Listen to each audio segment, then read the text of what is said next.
It's never been easy to start farming. It's not easy even if you're the fourth or fifth generation of an active farm family, a farm business. And it's really difficult if you're trying to come in from outside. Hi again, everybody. Welcome back to the Comstock channel. I'm Marlin Bohling with you. I am honored to be joined by the Secretary of Agriculture for the state of Iowa, Mr. Mike Naig. He joins us right now. Mr. Secretary, it's a pleasure. And I wanted to bring you on to discuss something that would definitely have an impact on the state of Iowa, but a lot of surrounding states as well. I thought your state may be one of the biggest potential beneficiaries, maybe, of some proposed regulations that have come out recently. But the marketplace and the ag industry as a whole seems to be in a little bit of a state of consternation. Let me back up. I believe it was the EPA came out with proposed regulations a while back that would adjust the requirements for RVOs. And when they came out with that, the soybean oil market went limit up the next day. But then the markets promptly fell out of bed not long after that. And everybody's going, all right, what the heck is going on here?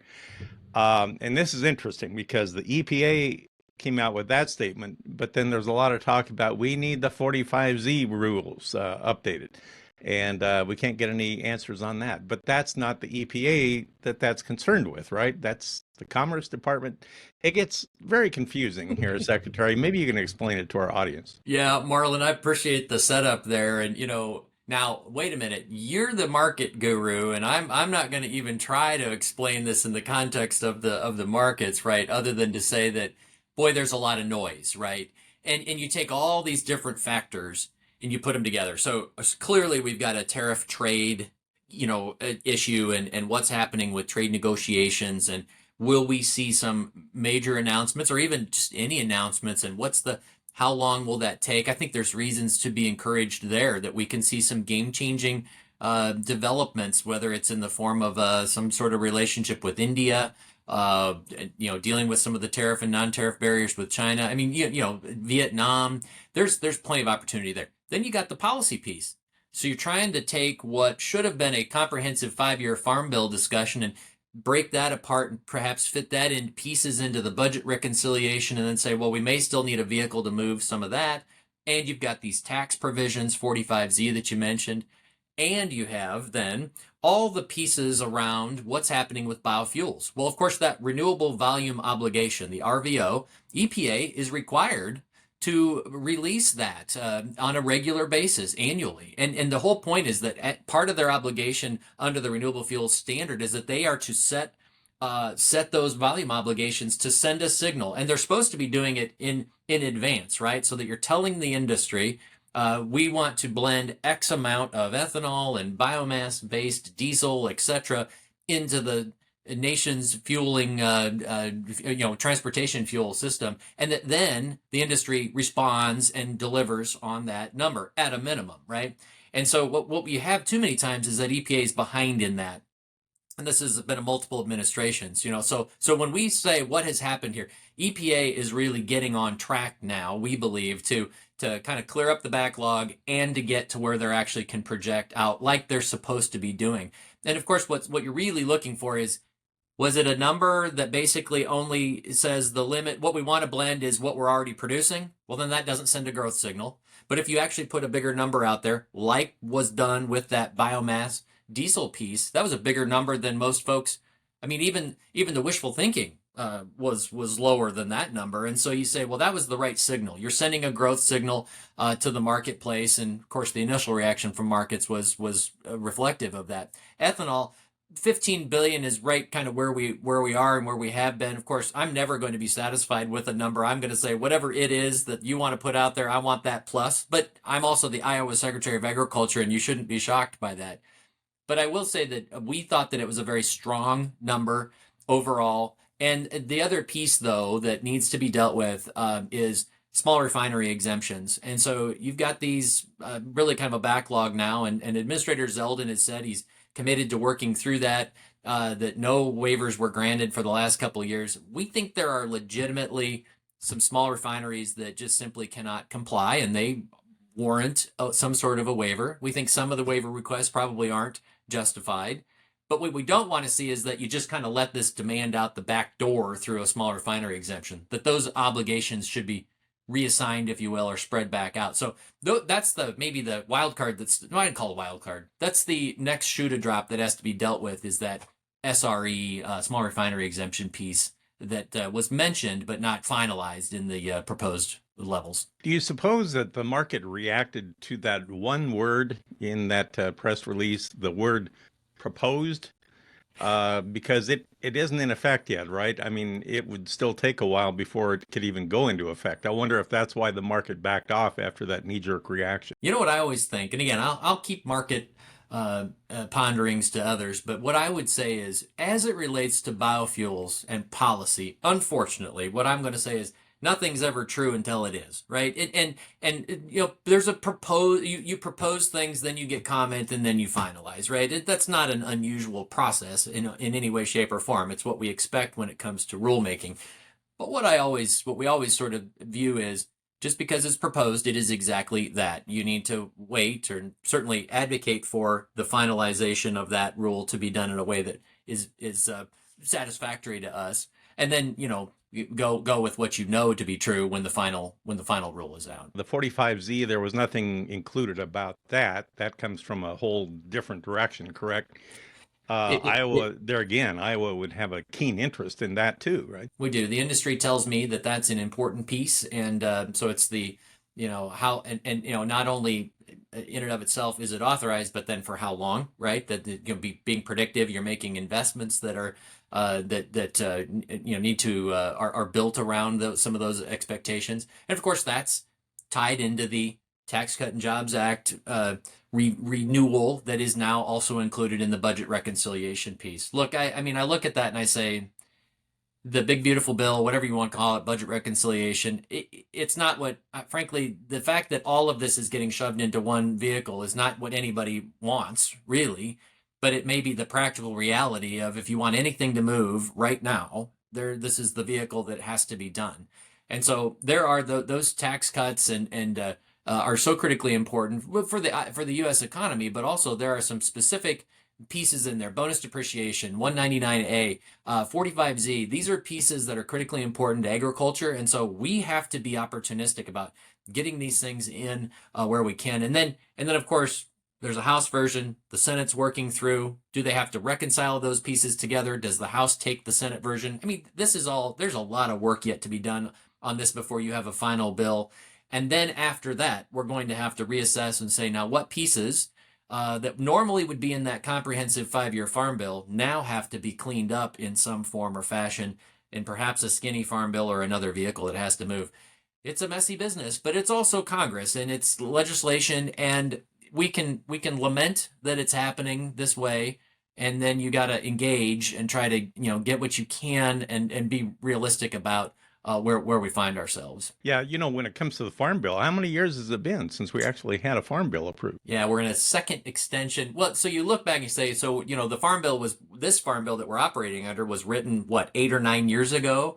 And you say, what in your life has changed 8 or 9 years ago? What about agriculture? What market dynamics have changed in 8 or 9 years? And you think, well, my goodness, everything, right? Not just the value of crops and interest rates and input prices and all those types of things, but literally the landscape of the global landscape has changed. And so that's the point of having a 5-year farm bill cycle, is that you recognize the fact that things change. Now, going into an extension, having an extended farm bill is not unusual. Many farm bills do, but I think the challenge is trying to figure out, when's the next time that we're actually going to be talking about a comprehensive farm bill? When does that happen next? I think that's an open question, obviously. We've been talking about topics at the national level. I mean, we're like flying way up here. Yeah. What about at the state level? What are you working on? Yeah, right. That's where I like to say, hey, this is all that we just talked about is why I really love the fact that I'm the Iowa Secretary of Agriculture. Not that we don't care about those things and advocate and work really hard, but hey, I also love the fact that we can get things done at the state level. We don't operate that way at the state level. For us, look, when I'm traveling the state and talking to folks, their profitability is at the center of all the questions, right? Demand for what we're producing. Everything from very local to domestic, again, biofuels, and international. So no surprise there. So whatever we can do to be, as the state of Iowa, as the Iowa Department of Ag, being able to help build those markets, promote those things, those are things that we're focused on. Water quality and soil conservation will continue to be a huge focus for us. And so we're in that season of, promoting, really getting lined up for a lot of work that starts to get done in the fall and into the spring, cover crop planting, so we're really promoting right now. It's kind of, maybe it seems odd to be thinking about cover crops already, but we want people to get signed up for cost share and those types of things during the summer months. And so this is really a busy season for us to be thinking about that. And then I'm going to tell you another piece that I'm spending a significant amount of time on and talking with a lot of folks, gathering a lot of information, and that's around beginning farmers, young beginning and small farmers. What are the avenues to, it's never been easy to start farming. It's not easy even if you're the fourth or fifth generation of an active farm family, a farm business. And it's really difficult if you're trying to come in from outside. And so what are the pathways? How do we access capital? What are tax incentives? Those types of things. How can we create more pathways for folks to get into ag, create more farms and more farmers? And that's heavy on my mind. And so I think that we're looking forward to bringing some policy solutions to the legislature next year. And I think we're going to have some things that can really make a difference here. I know you had a full plate here over the winter months with the avian flu, avian influenza outbreaks, and I know you've been trying to keep that corralled, but now everyone's focus is kind of turning to the south, and they're worried about that New World screwworm coming up out of South America, or excuse me, Central America, moving toward Texas. And, some say that could theoretically go all the way to Canada yet this year. Are you talking with your counterparts further south here in the country about maybe prevention of that or how to prepare for it? We are. This is a good reminder that in the animal world, it seems like about the time you get your arms around one thing, something else pops up, and it's a reminder that you have to. Yes, we've been very focused on responding to high path avian influenza, frankly, over the last now 3+ years, and whatever form it takes it in, poultry or the dairy, inclusion over the course of last year. And you say you got to be ready to do those things, actively respond, but you better be thinking bigger about the threats that are out there and be ready for those as well. New World screwworm is one of those very things that unfortunately is looks like it's moving, and much effort being placed. USDA is working hard with the Mexican government trying to halt this movement north. But I'm not saying anything's inevitable. I never say something. A lot of people say, well, it's a matter of if, not, or when, not if. I don't believe that. I think you can have strategies, and you should be working hard, throwing everything you got at it. But the fact is, this is a challenging situation, and yes, it requires, frankly, diseases and pests like this. They don't recognize borders. They don't care whether the U.S.-Mexican border is there. They don't care whether there's a border between Texas and Oklahoma, and we need to remember that. So that's where it requires us to work together. States have certain authorities and responsibilities to operate within their borders, and you got to do those things well. But then you need to recognize that you have to work with industry. You have to work with USDA and other states. Frankly, I've been very happy with the USDA response. Secretary Rollins personally getting involved, talking with the Mexican government, announcing significant investments in sterile fly production. This has got to be a multi-pronged approach here. The team at APHIS, I have a high regard for the leadership of APHIS and the talented folks that are there. They have a tough job, and it's only by working together that you can do this. But yes, some of the predictions, if you will, about where this could go, the worst case scenario planning is pretty dire. Okay, I think of the I-80 corridor when it comes to corn production, running from basically Indiana to Nebraska, maybe include Ohio in that as well. You're right in the middle of that, and a lot of focus on the corn crop this year. Everybody's thinking it's going to be a big crop. Give me a status report, how things are looking for your corn and soybeans right there in the Hawkeye State. I'll get myself in trouble with my producers. They'll say, "Quit talking up this crop," because we don't want anybody to know. No, look, I think I've traveled pretty extensively over the last now 2 weeks, 3 weeks.